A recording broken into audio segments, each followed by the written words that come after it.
మరి ఈ మొదటి వార్షికోత్సవ మందిరం యొక్క ఆరాధనకు, అలాగే పునరుద్ధాన దివ్య యొక్క ఆరాధనకు వచ్చిన మీ అందరికీ నా హృదయపూర్వక వందనాలు. ఏది వందనాలు చెప్పిన వందనాలు. దేవుడు మిమ్మల్ని దీవించుగాక. ఆమేన్, ఆమేన్.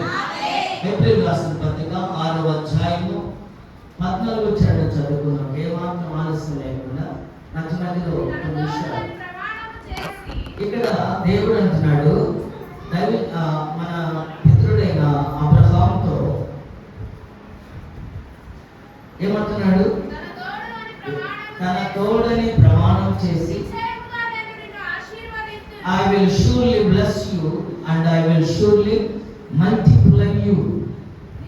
నిశ్చయముగా నేను నిన్ను ఆశీర్వదిస్తాను, నిశ్చయముగా నేను నిన్ను విస్తరింపచేస్తాను. దేవుని స్తోత్రం చెప్పండి. దేవుడు ఈ రోజున వార్షిక మందిరం యొక్క వార్షికోత్సవ ఆరాధనలో దేవుడు ఒక మాట ఇస్తున్నాడు. ఏమిస్తున్నాడు?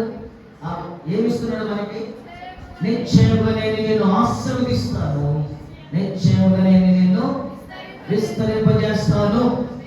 ఆమేన్. ఇది మన పితరుడైన అబ్రహాముకి ఇచ్చిన వాగ్దానం. ఇప్పుడు మనతో కూడా ఇదే వాగ్దానం. 1200 వాగ్దానాలు బైబిల్ గ్రంథంలో సిద్ధపరిస్తే మన పితరులకు ఇచ్చిన వాగ్దానమే మనకు కూడా ఏర్పరచాడు. మన పితరులు ఆస్వాదించబడినట్లుగా మనల్ని కూడా ఆస్వాదించబడమని ఈ వాగ్దానాలను ఎత్తిపెట్టుకోమన్నాడు. దేవుని స్తోత్రం. హల్లెలూయా. ఇది జాగ్రత్తగా అంటారని నా తపన. దేవుడే పిల్లవాడికి ఎంత అన్నం వేస్తారు, తింటాడా? ఎందుకు అన్న తింటాడేమో ఆరాటపడతారు తల్లిదండ్రులు. మేము కూడా మిమ్మల్ని మీ ఎడల ఆరాటపడతాం. ఏమని? మేము ఎంతకన్నా తింటారేమో.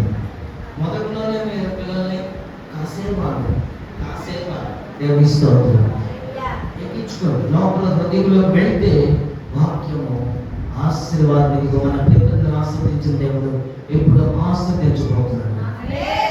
మనుషులు చూడని చెప్పరా?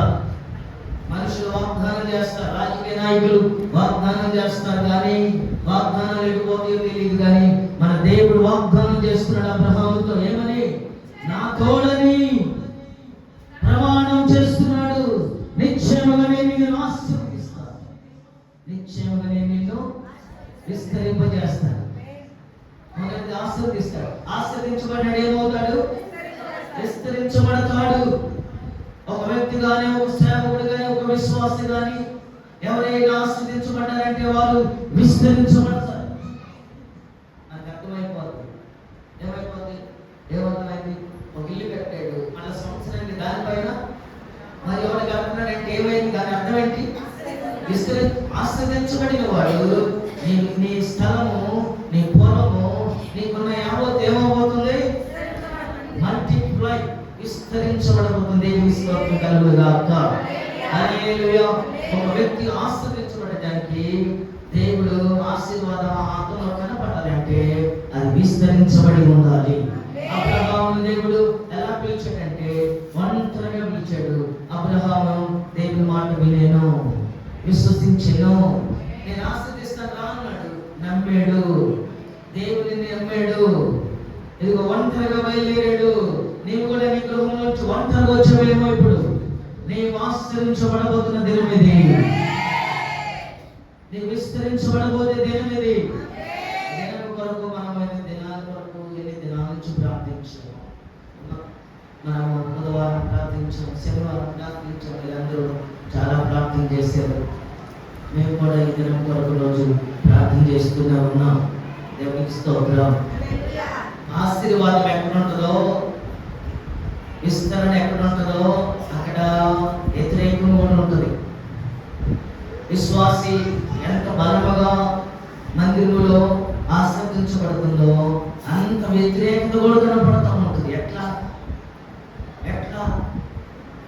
అంటే నెహెమ్యా గ్రంథం తీయండి. ఇది కూడా మీకు తెలిసి ఉండాలి, నాకు తెలిసి ఉండాలి, వాళ్ళందరికీ తెలిసి ఉండాలి. నెహెమ్యా గ్రంథం తీయండి. నెహెమ్యా గ్రంథం 13వ అధ్యాయము 2వ చరణం చదువుకుందాం. సహించుమని ఆ. బిలామును ప్రోత్సాహపరిచిరి. ఇదిగో బిలాము అంటే దేవుని ప్రవక్త, దేవుని ప్రజల మీద శక్తి. ఎందుకంటే దేవుని ప్రజలు ఏమవుతున్నారు ఇప్పుడు అక్కడ విస్తరించబడుతున్నారు. ఐగుప్తు దేశం నుండి 6 లక్షలతో బయలుదేరిన దేవుని ప్రజలు ఈ మధ్యలో ఎంతమంది అవుతున్నారట? 20 లక్షలు అయిపోతుంటే వ్యతిరేకస్తులు వీరిని చెప్పించమని దేవుని సేవకుల దగ్గరికి వచ్చారు. దేవుని సేవకులైన బిలాము దగ్గరికి వచ్చి ఏమంటున్నాడంట? వారన్న పనులు తీసుకుని ఇశ్రాయేలులకు ఎదురు పడగా వారిని శపించమని బిలామును ప్రోత్సాహపరిచి, అయినను మన దేవుడు ఆ శాపమును కొట్టు. దేవునికి స్తోత్రం కొట్టు. దేవుని శాపమును ఏం చేస్తాడు? ఆశీర్వదిస్తాడు. దేవుని బిడ్డలారా, మనల్ని ఎవరు మనం ఆరాధిస్తున్నాం, శపించారనుకో ఆ శాపము ఏమైతే మనకి ఆశీర్వాదకరంగా మార్చబడు. దేవుడు నేను నిజంగా ఆశీర్వదిస్తే నువ్వు ఆశీర్వదించబడతావు. మనుషులు ఎంతమంది శపించినా అది ఆశీర్వాదకరంగా మార్చబడింది. దేవుని స్తోత్రం. ఎంతమంది అడ్డంకులు అడ్డగించేవారు వచ్చినను, లేకపోతే నేను దూషించుచున్నాను, ప్రార్థనకు వస్తుంటే తిడతాడు. దేవుని మందిరంలో నువ్వు ఎదుగుతుంటే నీ మీద అబండాలు వేస్తాడు. ప్రార్థన చేస్తూ బాగా బలముగా ప్రార్థన చేస్తే నీ భర్త నీ మీద ఏం చెబుతారు? లేని మాటలు చెబుతారు. ఆయన హృదయంలో పడాలి. బయటికి తీసుకెళ్ళాము ప్లీజ్, బయటికి తీసుకెళ్ళాము. దేవుని స్తోత్రం కలుగుతుందా? హల్లెలూయా. ఇప్పుడు ప్రార్థనకు వస్తుంది. అదే వేరే చోటకి వెళ్తే ఇప్పుడు దేవుడి ప్రజలు ఆశీర్వదించబడుతుంటే అదే బిలాము ప్రవక్త ద్వారా శపించాలని చేస్తే దేవుడు శపించాడా? లేదే. మన దేవుడు శాపమును ఏం చేస్తాడు? ఈయన శపించాలని ఎక్కాడు కొండ, కానీ ఆయన నోట నుండి ఏమొచ్చింది? ఇదిగో దీవించుమని నాకు సెలవాయను, ఆయన దీవించెను. అది దేవుని స్తోత్రం కలుగునుగా. ఇది అయిపోయింది. ఇది మనలో ఇక మన విశ్వాసులు గట్టిగా దేవుని కొరకు బ్రతికే విశ్వాసులకి శాపము రాదు అంటారు.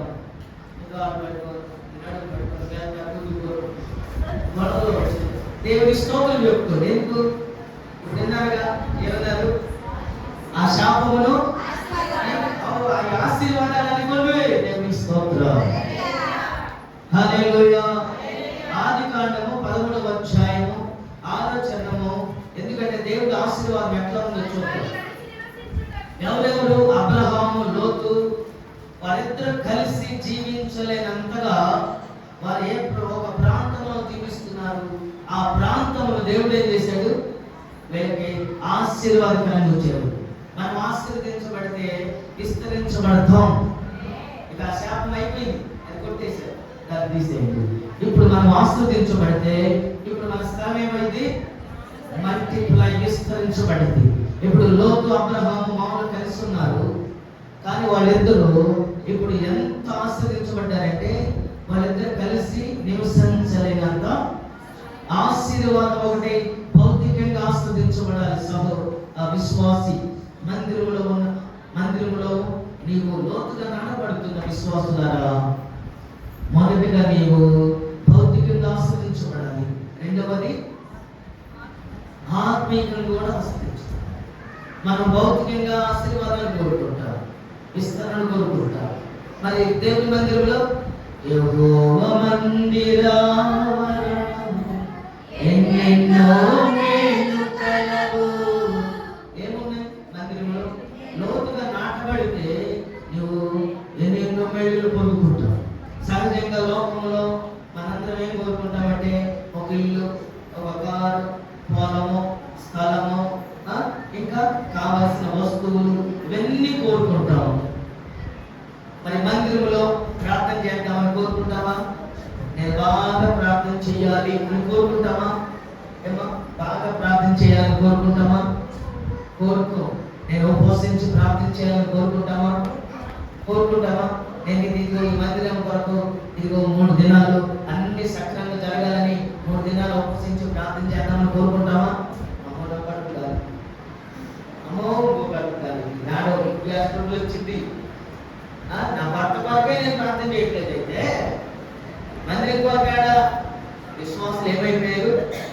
ఇదివరకున్న వైరాగ్యం కలిగిన విశ్వాసులు ఇప్పుడు ఏమైపోయారు?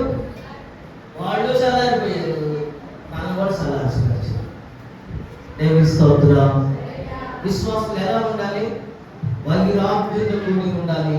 మన విస్తరణ, మన ఉపవాస ప్రార్థన, మనం తీసుకున్న నిర్ణయమే మనలో లేవనెత్తింది. దేవుని స్తోత్రం. హల్లెలూయా, హల్లెలూయా. నిర్గమకాండం 1వ అధ్యాయము. నేను సమయాన్ని బట్టి వాక్యం చెప్తున్న 3 విషయాలు ఉన్నాయి. ఆ 3 విషయాలు చెప్పడం కోసం నేను కొంచెం ముందుకు వెళ్ళిపోతున్నాను. నిర్గమకాండం 1వ అధ్యాయము 7-8 ఇశ్రాయేలీలంట బహు సంతానము కలిగిన వారై అభివృద్ధి పొంది ఏమవుతున్నారు? అభివృద్ధి పొంది విస్తరించి అత్యధికముగా ప్రబలిరి.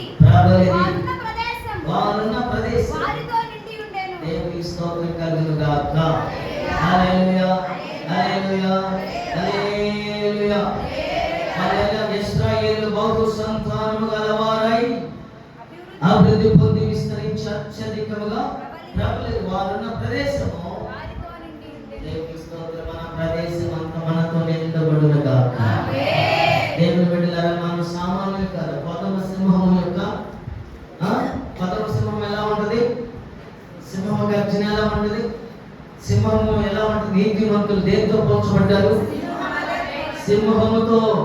మనం పిరికోళంగా ఉండకూడదు, నక్కలాగా పిరికోళలాగా ఉండకూడదు. దేవుని సన్నిధిలో ఎలా ఆరాధించాలి? వైరాగ్యంగా ఆరాధించాలి, వైరాగ్యం స్తుతించాలి. ఇశ్రాయేలు వారు ప్రబలినట్లుగా దేవుడు మనము విమోచించబడిన వారు కాబట్టి ప్రబలబడునుగాక.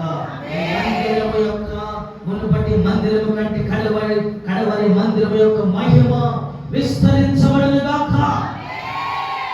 అందరూ చెప్పండి ఆమేన్. స్తోత్రం. ఆమేన్.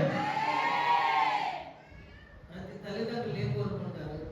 మా పిల్లలు ఆశీర్వదించబడి విస్తరించబడాలి, మా పిల్లలు ఎప్పుడు దీవించబడాలి, అభివృద్ధి అవ్వాలి.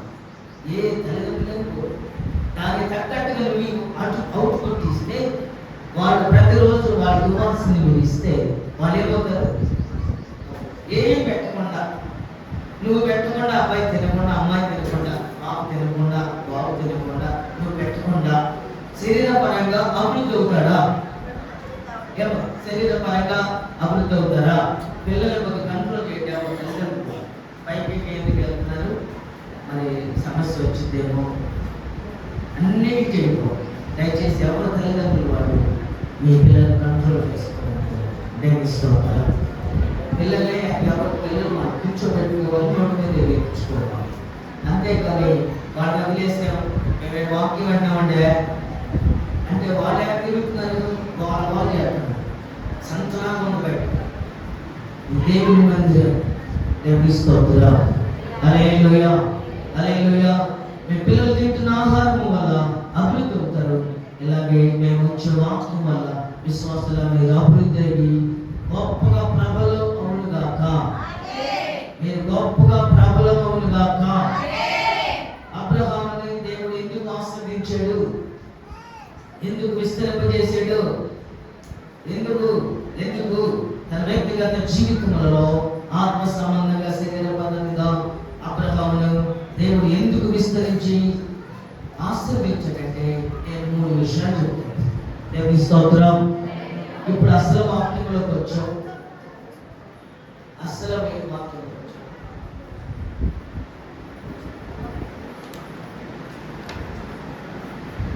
మీరు ఎప్పుడు నేర్చుకుంటారు? ఇంగ్లీష్ లో సౌండ్ రాదు. దేవుడు ఎప్పుడు ఇస్తాడో ఆ టైం. దేవుని స్తోత్రం కలుగుతుందా? మీరు చూస్తున్నారుగా, సేవకులు వచ్చినప్పుడు మేము ఇంగ్లీష్ అనేస్తావా? చూస్తున్నారా? మీరు ఎందుకు నేర్చుకోరు? మన దగ్గరికి సేవకులు వచ్చినప్పుడు కనీసం ఇంగ్లీష్ అన్న పెట్టిద్దా?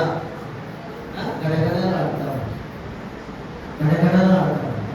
ఎక్కడ సౌండ్ మీరేంత ఆరంభంగా అడుగుతారు.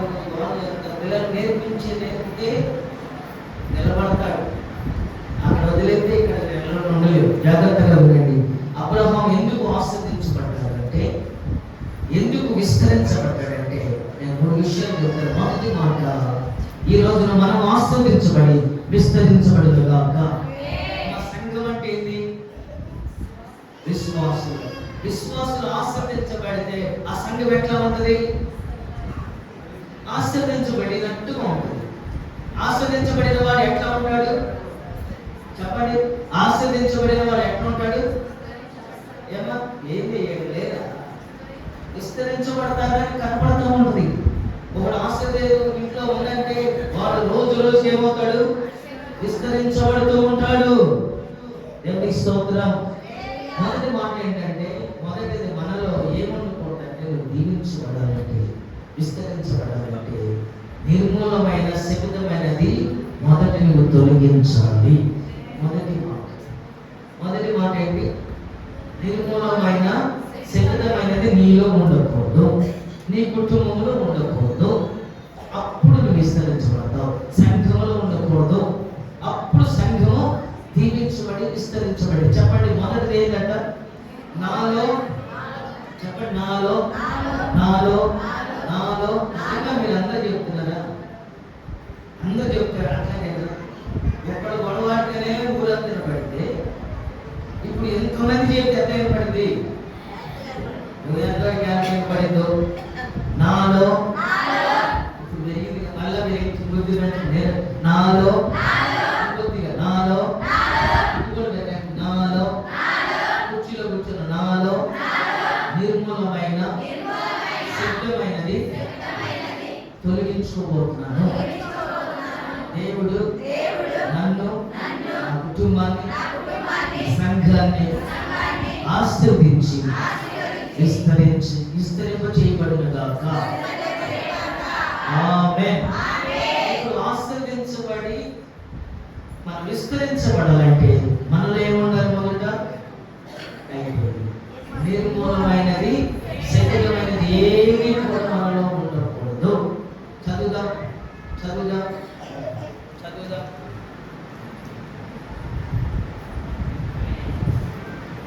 ద్వితీయోపదేశకాండం, ఇది మొదటి మాట. రాసుకునేవాళ్ళు రాసుకోండి. మొదటి మాట ద్వితీయోపదేశకాండం 13వ అధ్యాయము 8వ చరణంలో 18వ చరణంలో 5వ లైన్ చదవాలి. 5వ లైన్ జాగ్రత్తగా వినండి. చదివేవారు చదువుతున్నప్పుడు 11వ అధ్యాయము 18వ చరణం 5వ లైన్. నిర్మూలన చేయవలసిన దానిలో నీ పితరులతో ప్రమాణం చేసిన రీతిని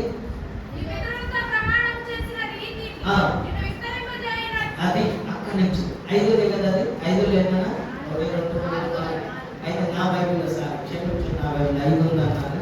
నీ పితరులతో ప్రమాణం చేసిన రీతిని నీకు విస్తరింప చేయనట్లు మరి నువ్వేం చేయాలని నీ పితరులు విస్తరించిన దేవుడే మనల్ని విస్తరింప చేయాలంటే మొదట నిర్మూలన చేయవలసిన దానిలో కొంచెమైనను నీ యొక్క ఉంచుకొనకూడదంట. దేవుని స్తోత్రం చెప్పండి. ఇప్పుడు చెప్పండి ఈ వాక్యం. నా పితరులతో ప్రమాణం చేసిన రీతిని నన్ను విస్తరింప చేయనట్లు చెప్పండి. మా కుర్చీలో కూర్చున్నప్పుడు నిర్మూలన చేయవలసిన దానిలో కొంచెమైనను నా యొక్క ఉంచుకొనను. కాబట్టి నేను ఆశీర్వదించబడి విస్తరింప చేయబడును గాక. ఆమేన్ ఆమేన్. మన కొంచెం కూడా అంటే కొద్దిగున్నను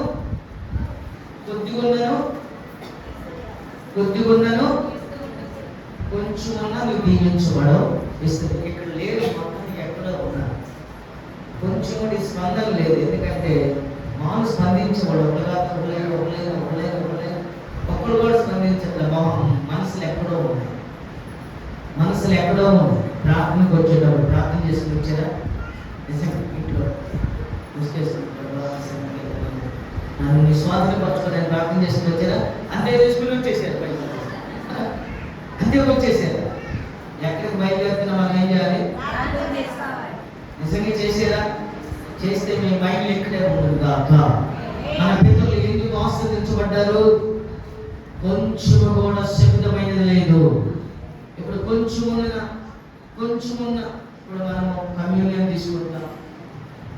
ప్రభు శరీరము ప్రభు రక్తములు తినేటప్పుడు సేవకులు ఏం చెప్తాడు? మనలో అయోగ్యమైనది కొంచెం కూడా ఉండకూడదు అంటాడు. అంటే ఇది ఒక గంట ఇట్లాగే చేయెత్తిందంట బలలో సేవకుడు చేయెత్తితే ఇవ్వాలి కదా, మా బాధ్యత. ముందే చెప్తాం. వరుసకు వస్తున్నప్పుడు పక్కన చెప్తుందంట, నేను నిన్నే 2 సినిమాలు చూసి బలలో పాల్గొంటుంది. పెద్ద మూసి మామూలుగా అని పాస్ట్ గారు చెప్తే అప్పుడు పాస్ట్ గారు నాదేముందన్నా అయోగ్యముగా బలలో పాల్గొనకూడదు అని చెప్పాడు. అయినా పాల్గొన్నది. అది ఎవరి మీద ఉంటుంది? కాళ్ళు పెట్టుకుపోతాయి. అనారోగ్యం, అది కుదరని రోగాలు వస్తాయి. మనకి ఇప్పుడు తెలియదు. బలం మీద ఉన్నాగా, బాగా ఉడుకు రక్తం మీద ఉన్నాగా తెలియదు. కానీ దాని సమయంలో దేవుడు నిదానంగా చూపిస్తా ఉంటాడు. దేవుని స్తోత్రం. శరీరమైనది కొంచెమైనను. ఒకసారి యెహోషువ గారు ఇట్లాగే ప్రకటన చేస్తున్నాడు. మనం యుద్ధానికి వెళ్ళబోతున్నాం. ఎరుగో కోటలు కూల్చడానికి సిద్ధపడి ఉన్నాం. మీలో కొంచెం కూడా శబ్దమైనది ఉండకూడదు అని ప్రకటన చేస్తే అందరూ విన్నారు. కానీ ఒక అతను వెళ్ళా. ఎవరైనా ఏం పేరమ్మా? ఏమ్మా ఆక్రమణ అంటున్నారమ్మా? అంటే ఎన్నిసార్లు అడుగుతుంది. వాళ్ళు గోపుర ఆక్రమణ అంటే ఏం పేరు? ఆకాను. చదవండి. యెహోషువ గ్రంథం 7వ అధ్యాయము. ఎరుకో పట్టణాన్ని పట్టుకుందామని మీరు సిద్ధపడి ఉంటే చదవండి. 7వ అధ్యాయము. యెహోషువ గ్రంథం 7వ అధ్యాయము. దీనందరూ 13వ వచనం చదువుకుందాం. నీవు లేచి ఇదిగో పరిశుద్ధ దేవుడు యెహోషువ గారితో దేవుడు చెప్పిన లేచి జనులను పరిశుద్ధపరిచి ఏమని? రేపటికి మీరు ఏం చేసుకోవాలి? పరిశుద్ధపరచుకోవాలి, శుద్ధి చేసుకోవాలి. ఇశ్రాయేలు దేవుడని యెహోవా ఏమని సెలవిచ్చాడు? ఇశ్రాయేలు వారా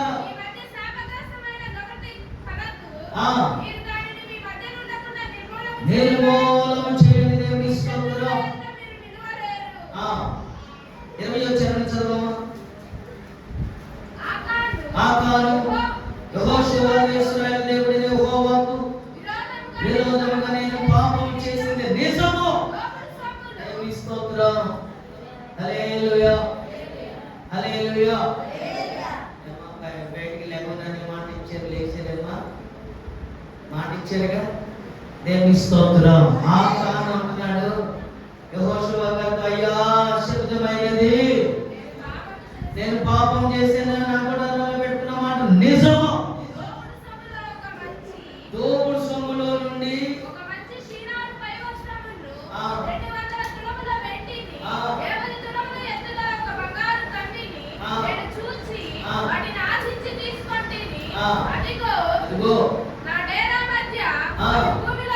భూమిలో దాచబడిందంట. దేవుని స్తోత్రం. ఎన్ని తులాలు బంగారం నమ్మకమే? ఎన్ని తులాలు? తులం అంటే ఎన్ని గ్రాములు? ఇది ఈ రకం బంగారం కొంటారు కదా, బంగారం అమ్మడం. తులం అంటే 10 గ్రాములు కాదు, 10కి మరి చెప్పలే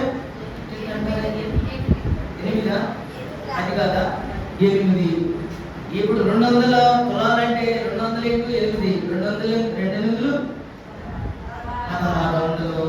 1600 గ్రాములు కమ్మింది. దోపుడు సొమ్మంట. దాది పవిత్రమైనది. దాన్ని తీసుకెళ్ళి ఆకని ఎక్కడ పెట్టుకున్నాడు? ఇంట్లో గుడారంలో భూమి కింద పెట్టాడు. దేవుని స్తోత్రం. ఇది పెట్టి వచ్చి యుద్ధంలో చేస్తే యుద్ధంలో హాయి పట్టణం మీద చిన్న పట్టణం అది ఓడిపోయారు. దేవుని స్తోత్రం. శబ్దమైనది మనలో ఉంటే మనం అపజయ పాలవుతాం, ఓడిపోతాం. విశ్వాసి దేవుని బిడ్డలారా, శబ్దమైనది ఏది మనలో ఉండకుండా ఈరోజు సంపూర్ణ విడుదల చేయండి.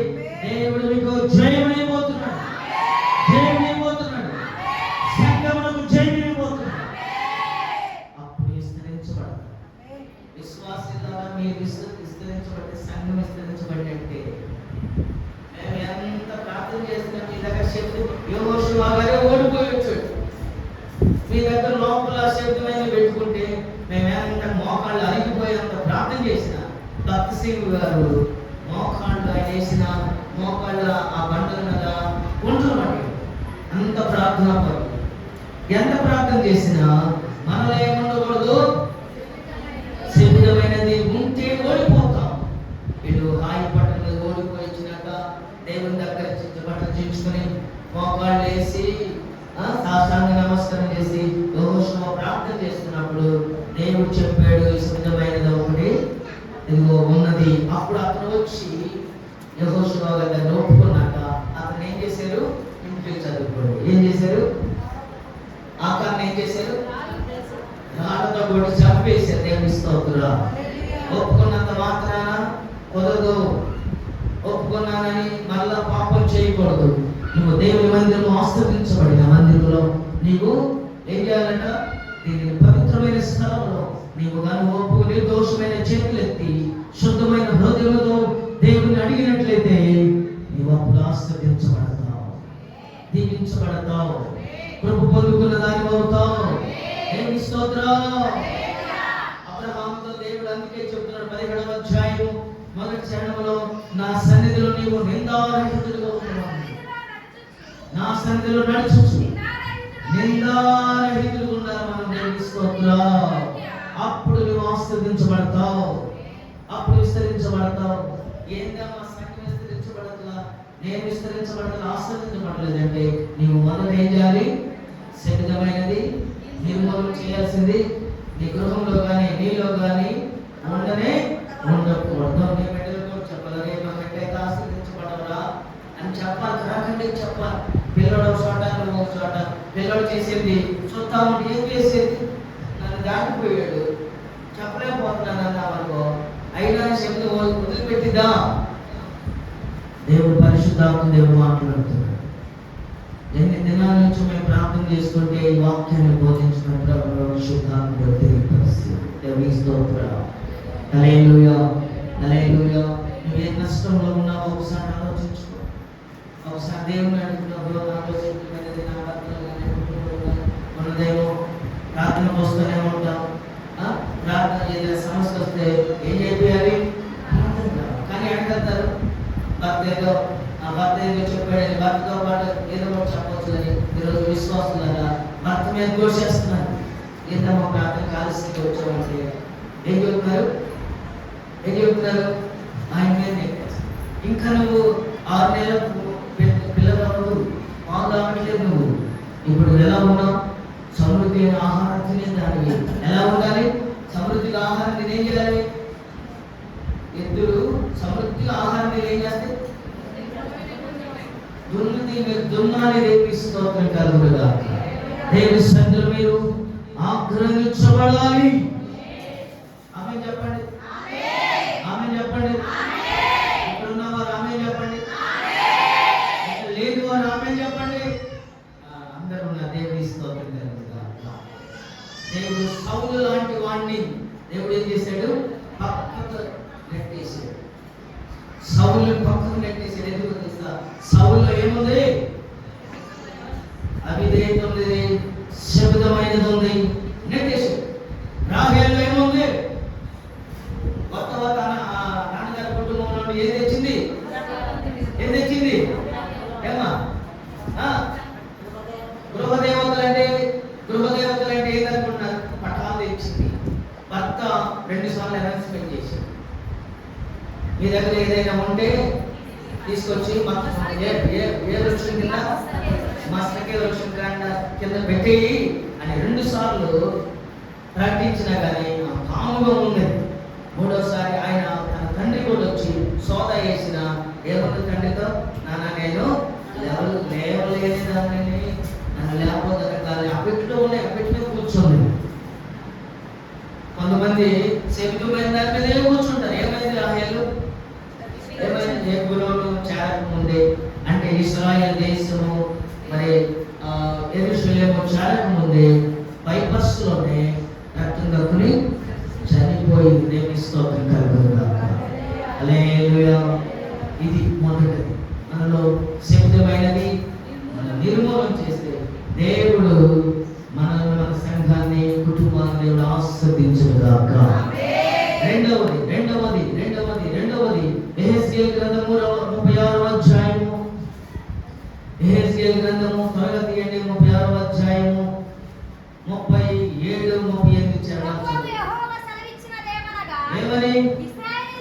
ప్రభువు యెహోవా సెలవు, ఇశ్రాయేలుకు నేను ఇలాగు చేయి విషయములో వారిని నా యొద్ద విచారణ చేయి నిత్తును. మనం ఎలా విస్తరించబడబోతున్నాం? గొర్రెలు విస్తరించినట్లుగా నేను వారిని విస్తరింపచేసేదను. నేను యెహోవానై ఉన్నానని మనందరం తెలుసుకున్నట్లు ప్రతిష్ఠితములకు గొర్రెలంత విస్తారముగా నియామక దినములో యెరూషలేముకు గొర్రెలంత విస్తారముగాను వారి పట్టణములకు మనుషులు గుంపులు గుంపులుగా విస్తరించినట్లు దేవుడు చేయుగాక.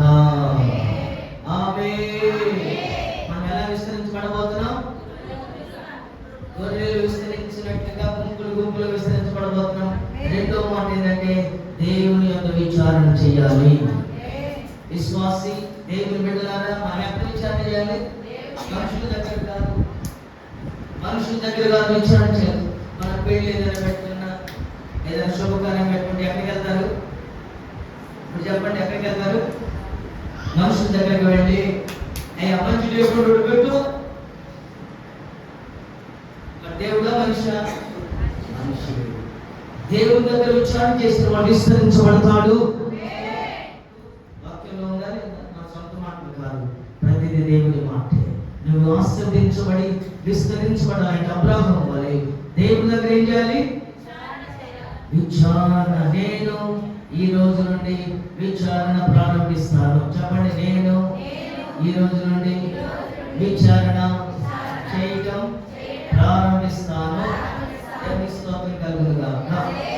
అప్పుడు మనం గొర్రెలు విస్తరించినట్టు గుంపులు గుంపులుగా దేవుడు మందిరంలో గుంపులు గుంపులు తీసుకురాబోతున్నాడు. ఆమేన్. మీరు ఒక అర్థంగా అనుకోవచ్చు, మాకేంటి ఇవ్వాలా? మందిరంలో వస్తే మాకెందుకు, రాబోతే మాకెందుకు? మేము వస్తే ఎక్కువ, మేమే ఎక్కువ, మళ్ళీ ఎక్కువని దేవుని మందిరం. దేవుని స్తోత్రం. ఇది మీది నాది కాదు, దేవుడు అన్ని చూస్తున్నాడు. నువ్వు ఆశ్రయించబడకపోవడం కారణం మందిరం కొరకు ప్రార్థన చేయట్లేదు, మందిరం కొరకు ఉపవసించి ప్రార్థన చేయట్లేదు. నీ వ్యక్తిగత అవసరాల కొరకు పిల్లడికి ఏదైనా జాబ్ చేస్తున్నావు, పిల్లడికి ఉద్యోగం కోసమో మోటుగా అనుకుని ఇక పెద్ద మూసికేసి ప్రార్థన చేస్తే దేవుడు వినడు. కానీ మందిరం కొరకు ప్రార్థన చేసిన వాడు, విచారణ చేసిన వాడు, మీ కుటుంబం కొరకు దేవుడు సహాయం చేయబోతున్నాడు.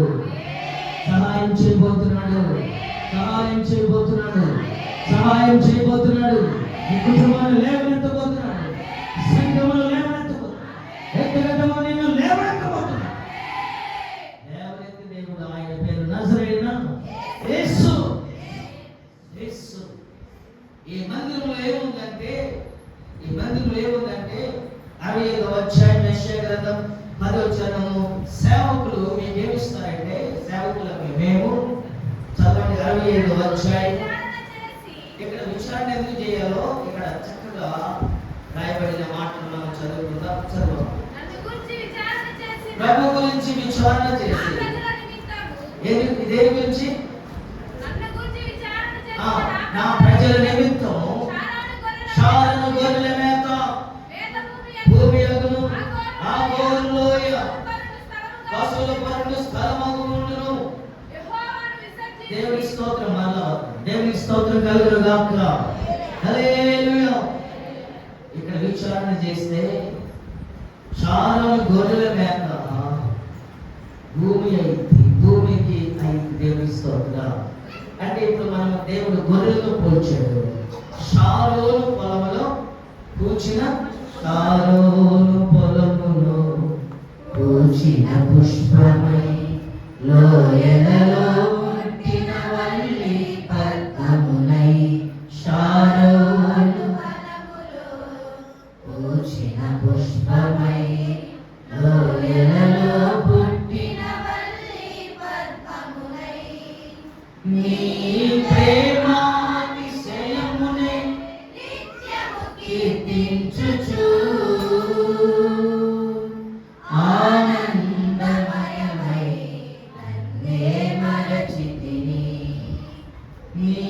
ప్రేమాతిశయముని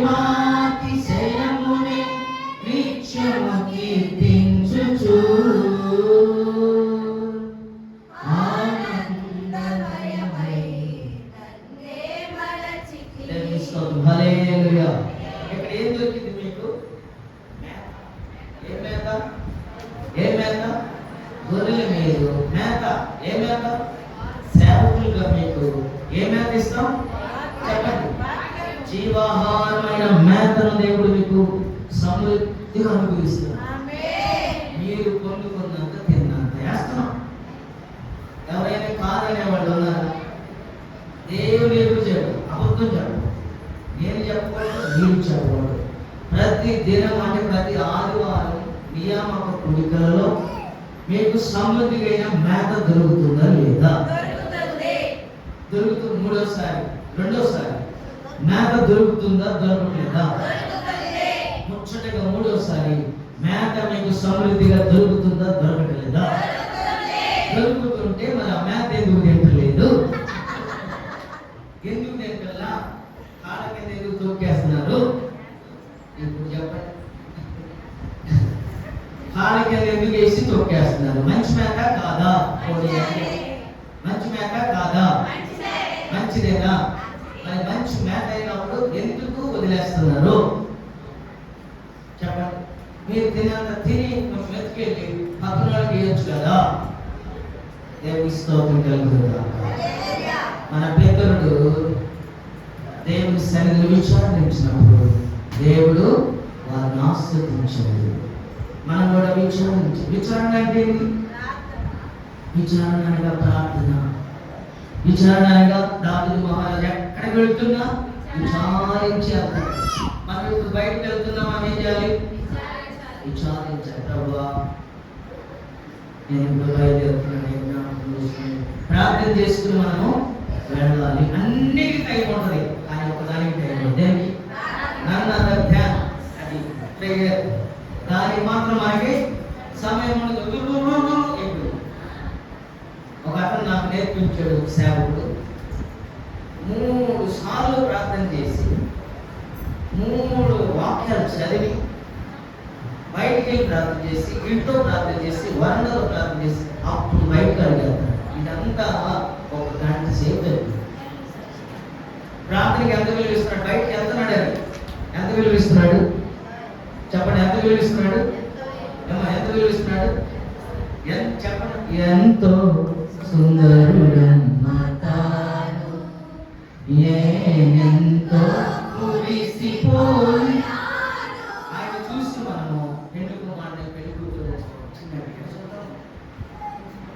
పెళ్లి స్టేజ్ మీద చూడవచ్చుగా. ఇప్పుడే చూడాలి, దిగిన కాడి నుంచి చూడాలి. ఇంట్లో ఉంటుందే ఏదది ఏ ఇల్లు? విడిది ఇల్లు. పెళ్ళి ఉప్పుకోండా, ఉప్పు కొద్దిగా బాగా పర్లేదు, కళ్ళు బాగున్నాయా? అదే ఉంటాం. యేసయ్యను దర్శించడానికి ఎంత సమయం ఇస్తున్నాం? ఎంత ఇస్తున్నాం? నీ స్నేహితులతో మాట్లాడటానికి ఎంత సమయం ఇస్తున్నాం? కాలం గడపడానికి ఎంత సమయం ఇస్తున్నాం? ఈ నెలలో విచారణ చేయి. ఈ నెలలో ఇచ్చిన వాగ్దానం దేవుడు నెరవేర్చబోతుంది. సమయం రాసిన 2వ గ్రంథం దావీదు మహారాజు విచారించేవాడంట. చదువుదాం. 2వ అధ్యాయము. సమయం రాసిన 2వ గ్రంథం 2వ అధ్యాయము మొదటి 2 చదవాలి. ఏం జరిగిన తర్వాత? ఈ ప్రార్థన జరిగిన గుడికి జరిగిన తర్వాత యూదా పట్టణంలోనికి నేను పోదునా అని దావీదు యెహోవా యొద్ద విచారణ చేయగా పోవచ్చునని దేవుడు చెప్పేశాడు. నేను పోవలసిన స్థలం ఏదంటే మళ్ళా దేవుడిని అడుగుతున్నాడు, నేను వెళ్ళాలా వద్దా? వెళ్ళాలి. అయితే ఎక్కడికి వెళ్ళాలని అడిగితే ఎక్కడికి వెళ్ళమంటున్నాడు? అంతా తీయండి అమ్మా. గురువులు పోమంటున్నాడు. దేవుని స్తోత్రం చెప్పండి. ఎక్కడికి వెళ్ళమంటున్నాడు? ఎక్కడికి? అనగా చెప్పండి ఎవరైనా. సహవాసము. ఇది సహవాసము. అందరం కలిసి ఎందుకున్నాం? సహవాసం ఇది. దేవుని స్తోత్రం. ఎక్కడికి వచ్చి ఏం చేయాలి? దావీదు మహారాజు ప్రార్థన చేసుకుంటున్నాడు దేవుని దగ్గర. ప్రభువా నేను ఏమంటున్నాడు, ఇవి జరిగిన తర్వాత యోధా పట్టణంలోకి నేను పోదునని, యోధా అనగా స్తుతించే గోత్రం, ఆ పట్టణంలోకి నేను పోదునని దావీదు యెహోవా వద్ద విచారణ చేయగా పోవచ్చును. దేవుడు ఆర్డర్ ఇచ్చేసి, దేవుని స్తోత్రం. ఎంత మహారాజే ఈయన, దావీదు గారు గొప్ప మహారాజే, కానీ ఈయన వెళ్ళలేడా? ఒకసారి ఎవరు చూడండి, వెళ్ళలేడా? రమ్మంటే వస్తారు 100 మంది, కానీ దేవుని దగ్గర అడుగుతున్నారు. అది ఎలాంటిదో ఈయనకి తెలియదు, మనకు తెలుసా? మీ బిడ్డకి ఒక అమ్మాయిని చూడాలని మీరు బయలుదేరారు, ఎట్లా వెళ్ళాలి? ఇప్పుడు 3 రోజులు ఉపవాసించి ప్రార్థన చేసుకుని బయలుదేరండి. దేవుని స్తోత్రం. మీ పిల్లవాడికి మీ కోడల్ని చూడాలని, కాబోయే కోడలను చూడాలని ఆశపడుతున్న వారు ఎవరైనా ఉంటే ఎన్ని రోజులు మీరు ఉపవాసించాలి? 3 రోజులు ఉపవసించి, కొంతమంది ఉపవసించి మంచం ఎక్కుతారు, నేను అడిగా చెప్పాను. ఉపవసించి ప్రార్థన చేసి అప్పుడు పెద్దల్ని, మీ సొంత వారిని, సేవకులు పిలవండి. అప్పుడు దేవుడు వెళ్ళమంటే వెళ్ళండి, వెళ్ళొద్దంటే వెళ్ళొద్దు. కానీ దావీదు గారిని దేవుడు వెళ్ళమన్నాడు. ఎక్కడికి వెళ్ళాలి అన్నాడు. అప్పుడు ఎక్కడికి వెళ్ళమన్నాడు? హెబ్రోను. దేవుని స్తోత్రం. ఇది ఇప్పుడు ఎక్కడికి రావాలి? మన దేనికైనా ఎక్కడికి రావాలి? హెబ్రోనుకు రావాలి. దేవుని స్తోత్రం చెప్పండి. హల్లెలూయా. హెబ్రోనుకు వస్తే ఏమవుతావు? దీవించబడతావు, విస్తరించబడతావు, అభివృద్ధి అవుతావు. ఇది హెబ్రోను. దావీదు ప్రతిదీ దేవుని దగ్గర విచారణ చేసేవాడు. విశ్వాస దేవుని విడలారా, మనం దేవుని దగ్గర విచారణ చేస్తే నీవు అంతకంతకు ప్రబలం అవుతావు. మెట్టుకు నీవు ఉన్నతముగా ఆస్వాదించబడతావు. రోజు రోజుకి పైకి లేవనెత్తబడతావు. దేవుని స్తోత్రం కలుగును. హల్లెలూయా. ఆ కోలులో ఏమైంది? ఆశీర్వాద ద్వారముగా మార్చబడింది. ఒకప్పుడు ఆ కోలులో నీ జీవితంలో ఏదేమో ఈ మేక తిన్నామంటే నువ్వు ఆ కోరులే కాస్త ఆశీర్వాదాలుగా మార్చు. ఆమేన్. నీవు ఆశీర్వాదాలుగా నీ నుండి నీ కుటుంబం, మా కుటుంబంలో ఒకరిని ఆశీర్వదిస్తే అందరూ ఆశీర్వాదం. లేదా నేను ఎక్కడంటావా? వండి కొనుక్కొని తింటావా? తినలేరు కదా. దేవుని స్తోత్రం. ఇది 2. 3. మొదటిది, నువ్వు ఆశీర్వదించబడి విస్తరించబడాలంటే మొదటి నీలో ఏమనకూడదు? నిర్మూలమైనది, శబ్దమైనది నీలో ఉండకూడదు. 2వది, దేవుని యొక్క విచారణ చేసే నీవు ఒక దేవుని బిడ్డగా ఉండాలి. 3వ మాట చదువుకుందాం. అపోస్తలుల కార్యములు 9వ అధ్యాయము. అపోస్తలుల కార్యములు 9వ అధ్యాయము. అపోస్తలుల కార్యములు 9వ అధ్యాయము 31వ వచనం చదువుకుందాం. కావున మన సంఘాలన్నీ కలుపుకునే ఉన్నాం కదా, సంఘములన్నిటికీ క్షేమాభివృద్ధి కలుగునుగాక. సంఘ క్షేమాభివృద్ధి కలుగును, సమాధానం కలిగి ఉండు, ప్రభువునందు భయమును. సంఘములు ఏముండాలి? 3వ మాట, దేవుని భయం ఉండాలి. 3వ మాట ఏముండాలి? 3వ మాట ఏముండాలి? దేవుని భయం ఉండాలి. కొందరు భయం ఉండదు, కొందరికి భయం ఉండదు, కొన్ని సంఘాల్లో భయం ఉండదు. విశ్వాసులకి ఏముండాలి? దేవుని భయం ఉండాలి. మొదటి శతాబ్దంలో 180 మందికి ఏముంది? దేవుని భయం ఉంది. కాబట్టి వారి మీదకి పరిశుద్ధాత్మ దేవుడు ప్రకంపించాడు, రాలబడ్డాడు. దేవుని స్తోత్రం. వారు రోజు రోజుకి ఏమయ్యారు? విస్తరించబడి ఆ సంఘము ప్రారంభించబడిన తర్వాత పేతురు గారు ఒకరోజు 3000 మంది బాప్తిస్మం ఇచ్చారు. ఆ తర్వాత 5000 మంది లేదా 5000 మందికి బాప్తిస్మం ఇచ్చారు. ఆ తర్వాత 3000 మందికి బాప్తిస్మం ఇచ్చారు. ఆ సంఘం ఏమవుతుంది? రోజు రోజుకి క్షేమాభివృద్ధి కలుగుతూ విస్తరించబడుతుంది. ఆ సంఘంలో ఏముంది? సమాధానము ఉంది. తర్వాత ప్రభునందు భయం ఉంది. పరిశుద్ధాత్మ ఆదరణ కలిగి ఉండాలి. దేవుని స్తోత్రం. అనేక సంఘాలు ఉంటాయి, ఉండొచ్చు. మనకు అనవసరం వాటి గురించి మాట్లాడకూడదు. కానీ మన సంఘం గురించి చెప్తున్నాను. మన సంఘంలో ఏం కావాలి ఇప్పుడు? ఎవరు భయం ఉండాలి? వీటిగా భయం ఉండాలి. ఆర్కెస్ట్రాగా, సౌండ్ సిస్టానిక భయం ఉండాల్సి, కిటికీలుగా ఎవరికి భయం ఉండాల్సి? ఎవరికి? ఎవరికి చెప్పండి? ఎవరికి చెప్పండి? ఎవరికి? నోరు నింపుడుతుంది కలెక్టర్ల నోరే నేను చూసినప్పుడు నాకు భయం ఉండాలి. దేవుని సన్నిధికి వచ్చి నీవు నీ మందిరంలో వెళ్ళినప్పుడు జాగ్రత్తగా చూసుకుని భయపడుతూ దేవుని భయం ఉన్నవాడు వాడు వర్ధిల్లుతాడు, విస్తరించబడతాడు, ఆస్వాదించబడతాడు. సంఘం భయం ఉండాలి. దేవుని బిడ్డలకు భయం ఉండాలి. కాలం అంతా ఇట్లాగే ఉంటుంది అనుకోకండి. కాలం అంతా ఇలాగే నడిచింది అనుకోకండి. కాలము మార్చుతూ వస్తుంది, మార్పు వస్తుంది. ఒకప్పుడు అమ్మగారు ఉన్నప్పుడు కాలం ఎట్లా ఉంది, మనం ఇప్పుడు మన జనరేషన్ కాలం ఎట్లా ఉంది.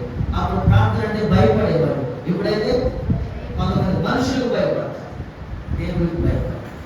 చెప్పండి, మనుషులకైతే ముఖ్యమంత్రి గారు వస్తున్నాడంటే ఆయన వచ్చేది మీకు తెలియదు, నాకు తెలియదు. కానీ అక్కడ ఎప్పుడు ఉంటాం?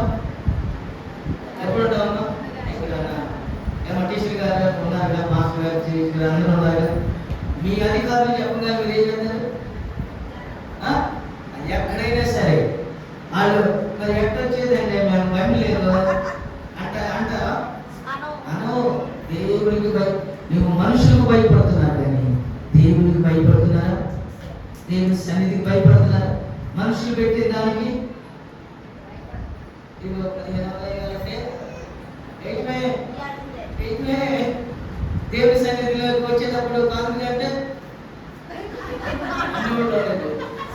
అక్కడ మనుషులకు భయపడుతున్నారు, దేవునికి భయపడుతున్నారా? ఇక్కడ యోదయ, గలిలయ, సమరయ ఈ సంఘములన్నీ చోట కూడుకుని సంఘమందు అభివృద్ధి, క్షేమాభివృద్ధి కలుగుతూ సమాధానం కలిగి ఉండి ఆ సంఘంలో ఏముంది? దేవునికి భయము, పరిశుద్ధాత్మ ఆదరణ కలిగి రోజు రోజుగా విస్తరిస్తుంది. దేవుని స్తోత్రం.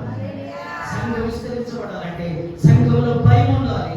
రెండవది పరిశుద్ధాత్మ ఆదరణ ఉండాలి. అప్పుడు మనం ఆశ్రయించాలి. మన మనుషులకు భయపడాలి. ఎవరు భయపడాలి? దేవునికి. మనుషులు పెట్టిన కలుపుతాలకు భయపడకూడదు, దేవునికి భయపడాలి. దేవునికి భయపడాలి. దేవునికి భయపడాలి. దేవుని స్తోత్రం. హల్లెలూయా, హల్లెలూయా. సంఘం ఆశ్రయించబడుతుందంటే అక్కడ దేవుని భయం. 20, 30, 50, 40 పుట్టుక ముందున్న వాళ్ళు కూడా ఇక్కడ చేసి వీళ్ళు ఉన్నారు. పుట్టుక ముందే దేవునితో ఏర్పరచబడిన బంధం ఉన్నది. వాళ్ళు ఎలా ఉండాలంటే ఇంకా అనేకులకు మార్గదర్శి. ఇప్పుడు కాలం చూస్తే వాళ్ళు ఎలా ఉండాలి? చెప్పండి, పెద్దగా చెప్పండి. బోధకులు ఉండే అంటే బోధకులు అంటే సేవ పెట్టమని కాదు, ఎదురు సంఘం పెట్టమని కాదు. బోధకులు అంటే ఏమి తెలియని వారికి స్వార్థ ప్రకటించేవారుగా ఉంటారు. దేవుని స్తోత్రం కలుగుతుంది. హల్లెలూయా. మొదటి నిర్మూలమైనది, శబ్దమైన నీళ్ళు కొంచెం కూడా ఉండకూడదు. రెండవది దేవుని మీద విచారణ చేయాలి. మూడవది దేవుని భయం ఉండాలి. భయం ఉండాలి. చదవండి ఆదికాండము 22వ అధ్యాయము మొదటి చరణం చదువుకుందాం. ఏ సంగతులు తర్వాత చెప్పుకుందాం. దేవుడు అబ్రహామును పరిశోధించి ఆయన చిత్తము ప్రభువా. దేవుని స్తోత్రం చెప్పండి. హల్లెలూయా. అబ్రహామును పిలవగానే ఏమన్నా రెడీగా ఉంది. మనం రెడీగా రావాలంటే మాత్రమే ఇంట్లో ఎప్పుడు అనుకుంటా ఉన్నామా? ఏమో నిద్ర వస్తున్నాయి. ఈ పండగ అప్పుడు నిద్ర వస్తున్నాయి, ఇప్పుడు కూడా నిద్ర రోజు నిద్రపోతుంది. దేవుని స్తోత్రం. అందరూ కష్టపడుతున్నారు. సంఘంలో ఎంతో చెప్పులేసి మీరందరూ ఎంతో ప్రార్థన చేసింది. ప్రార్థన ప్రార్థన ప్రార్థన యేసుని సందర్శన, పరమ తండ్రితో సంభాషణ. ప్రార్థన యేసుని సందర్శన, పరమ తండ్రితో సంభాషణ. దేవుని స్తోత్రం. కాబట్టి ఇక్కడ దేవుడు ఒక అబ్రహాము పిలిచిన వెంటనే చిత్తం ప్రభు అన్నాడు. అప్పుడు ఏమన్నాడు దేవుడు? అప్పుడు దేవుడు నీకు ఒక్కడై ఉన్న చూడండి అమ్మా, వినండి జాగ్రత్తగా జాగ్రత్తగా. నీకు ఒక్కడై ఉన్న నీ కుమారుడు అనగా నీవు ప్రేమించి ఇస్సాకును తీసుకొని మోరియా పర్వతం, మోరియా దేశంలో పర్వతం ఉంది. మోరియా పర్వతం మోరియా పర్వతం ఉంది.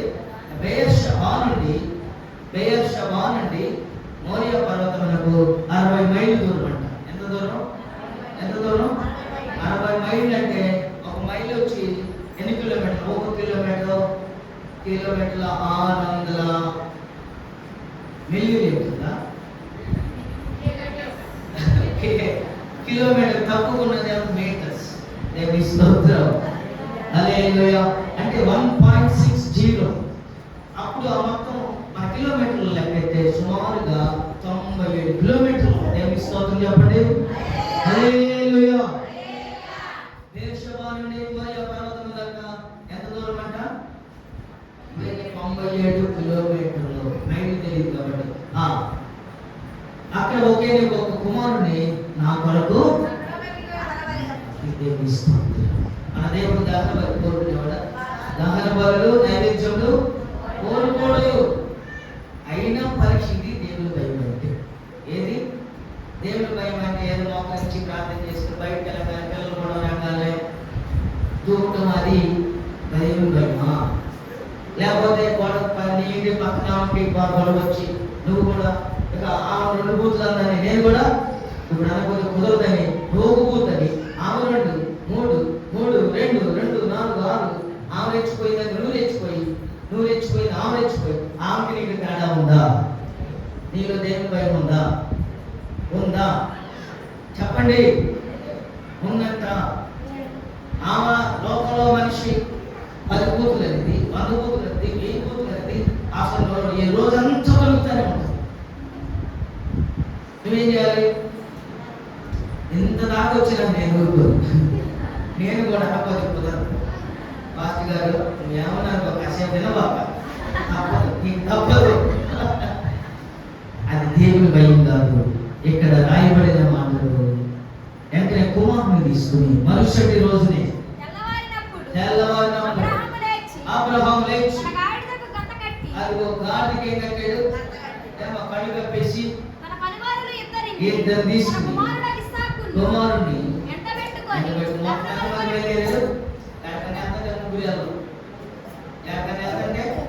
ముగ్గురు ఇక్కడ ఎంతమంది బయలుదేరారు? ముగ్గురు బయలుదేరి మోరియా పర్వతం దగ్గరకు వచ్చిన తర్వాత ఏం చేశాడు దేవుడు? అబ్రహాం పనివారిని ఇద్దరు ఆపేసాడు. మీరు ఇక్కడే ఉండండి, నేను ఈ చిన్నవాడు దేవునికి మరలా ఏమన్నాడు? విశ్వాసం చూడండి. ఏ విశ్వాసం? దృఢ విశ్వాసం. విశ్వాసంలో ఏ విశ్వాసం ఉండాలి? దృఢ విశ్వాసం ఉండాలి. మరలా వచ్చేదా అన్నాడు. ఇద్దరు వెళ్ళారు. మనందరికి తెలుసు అవన్నీ. నేను చెప్పను కానీ నేను చదవాలన్నా చదవడం జరగండి. రెడీగా 16 చదవండి.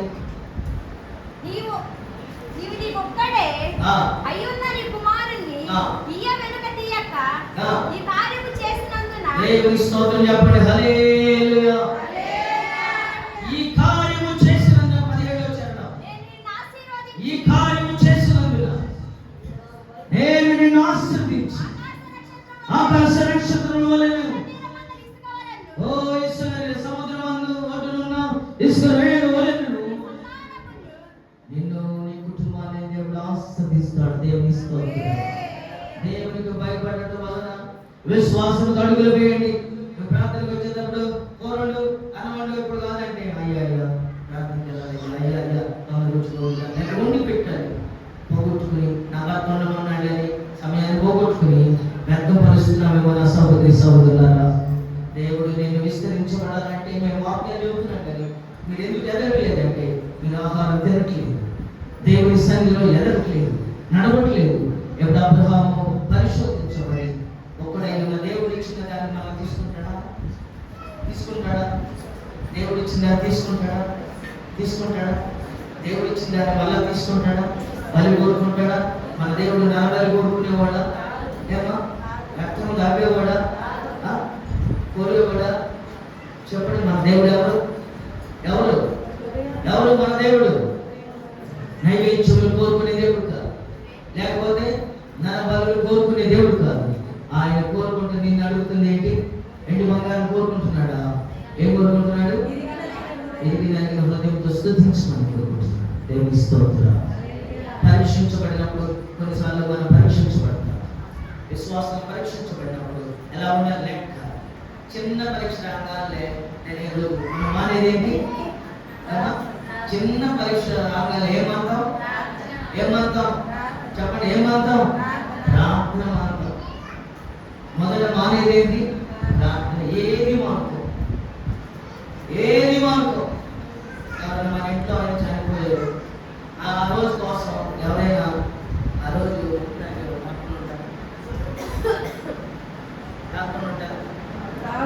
ఎప్పుడు ఎందుకు ఇది అడ్డం పెట్టుకుంది? సిగరెట్ తాగేవాడు అప్పుడు ఉంటారు. ప్రార్థన మాత్రం పెట్టండి. ప్రార్థన దానన్నిటికంటే మంచిది కాదు.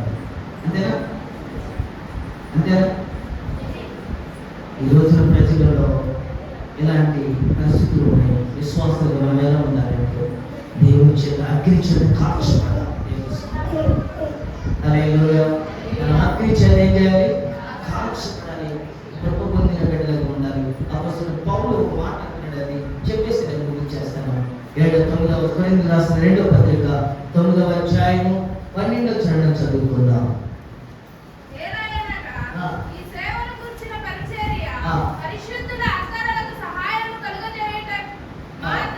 ఒక సేవకుని మనం ఏం చేయాలంటే మీరు ప్రోత్సహించాలి. 4వ మాట, 4వది ప్రోత్సహించాలి. ఏం చేయాలి? సేవకుని, ఒక సేవకుడు పని చేస్తున్నప్పుడు మీరందరూ ఏం చేయాలి? విశ్వాసులందరూ ప్రోత్సహించడం అంటే నెట్టేసి వెళ్ళిపోవడమా? ప్రోత్సహించడం అంటే ఏంటి? మీకు తెలిసి చెప్పండి. ఎంకరేజ్ అంటే ఇంగ్లీషు. ఎంకరేజ్ అంటే ఏంటి? ఇంకా చేయమని అంటే ఏంటి? చేసేదాన్ని ప్రోత్సాహం. అన్ని అసలు చెప్పాల. కోరుకోవడం అంటే తెలుగులో మధ్యలో వాళ్ళ సహాయం. అదే ఇంకా కరెక్ట్గా మేమున్నామని కొనసాగించడం. ఇంకా పర్లేదు, ఎన్ని పర్యాయ పదాలే కాదండి. వెంటనే సేవకుడు ప్రారంభించిన వెంటనే మన కష్టార్జితంలో నుండి వెంటనే కానీ అది ఇది వచ్చింది సేవ వెంటనే సేవకుడు ప్రోత్సహించడం ఉంటుంది. దేవుని స్తోత్రం. ఇది వచ్చింది అడుగుతాడు. నేనైతే అడిగేవాడు ఓవరాల్గా చెబుతాను. ఎట్లా ఎవరైనా సహకరించేవాళ్ళు అంటే చెప్పండి, సహకరించండి అంటానే కానీ నేను ఎవరు కూడా ఎదురుపడలేదు. అసలు ప్రసక్తి ఉన్నది. ప్రోత్సహించడం అంటే దేవుడు అపొస్తలుడైన పౌలుతో ఇక్కడ చెప్తున్నాడు. చదవండి మళ్ళా 12వ చరణం. ఇదిగో ఈ సేవకులను గురించిన పరిచయం, పరిశుద్ధుల యొక్క అక్కరలు. అమ్మా, మేము వేస్ట్ చేస్తామా? వేస్ట్ చేసేవాళ్ళు ఎంతమంది ఉన్నారు? వేస్ట్ చేసేవాళ్ళు, అపరిశుద్ధమైన దానికి డబ్బులు ఖర్చు పెట్టేవాళ్ళు ఎంతమంది ఉన్నారు? దానికి నీ రూపాయి వెళితే అది నీకు ఆశీర్వాదమా? చెప్పండి, ఆశీర్వాదమా? దానికైతే ఎక్కడైనా అప్పు తెచ్చి ఇచ్చేస్తాము. మన మధ్య నేను చెప్పకూడదు, ఒక కచేరీ పెట్టుకున్నారు. అప్పుడు తన మెడలో ఉన్న దండనిచ్చి ఎంత వస్తుంది? ఇప్పుడు మన మెడలో దండ పెద్దదే, గొలుసే, ఎంత గొలుసే, ఎంత వస్తుంది? ₹1,00,000 వచ్చే పరిస్థితులు ఉన్నాయి. తీసి ₹1,00,000 దండ అన్నది, ఇది పెట్టుకుని రండి, తర్వాత నేను తీసుకుంటాను అంటున్నాను. దేనికి? కచేరీ కాదు, కచేరీ. నాకు అట్టే పడుతుంది. ఏ కచేరీ? లోకంలో సినిమా పాటల కచేరీ. దానికి ఇదిగో నేనున్నా అంటున్నాను. దేవుని పనులు ఎంతమంది ఉన్నాం? దేవుని పనులు ఎంత ఉన్నా నేనున్నానని చెప్పు. నేనున్నానని చెప్పు. చేతి చేసే లేపలేదు. అదిగా నేనున్నానని చెప్పండి. ముందు నేనున్నాను చెప్పండి. నేనున్నాను. అపోస్తలుడు పౌలుకి ఎవరున్నారు? సంఘం ఉంది, ఫీబే అనే సహోదరు ఉంది, ఇంకా అనేక మంది ఉన్నారు. నేనున్నాను చెప్పండి. ప్రతి ఒక్కరు లిఫ్ట్ యువర్ హ్యాండ్. మీ కుడి చేతిని. నేనున్నాను. సేవలో సేవకుడికి నేనున్నాను. సాతానిగా నేనున్నాను. మా పరీక్ష నేననుకుంటున్నాను. దేవుని స్తోత్రం. ఈ రీతిగా మనము ఎల్లప్పుడూ దేవుని సన్నిధిలో కృతజ్ఞతలై జీవిస్తే దేవుడు పిల్లలను ఆశీర్వదించి ఆ తర్వాత విస్తరింపజేస్తాడు. దేవుడు మిమ్మల్ని ఆశీర్వదించి బలపరచబడును. ఆమేన్. దేవుడి మాటలు మన హృదయంలో ఫలభరితముగా మార్చబడును. ఆమేన్.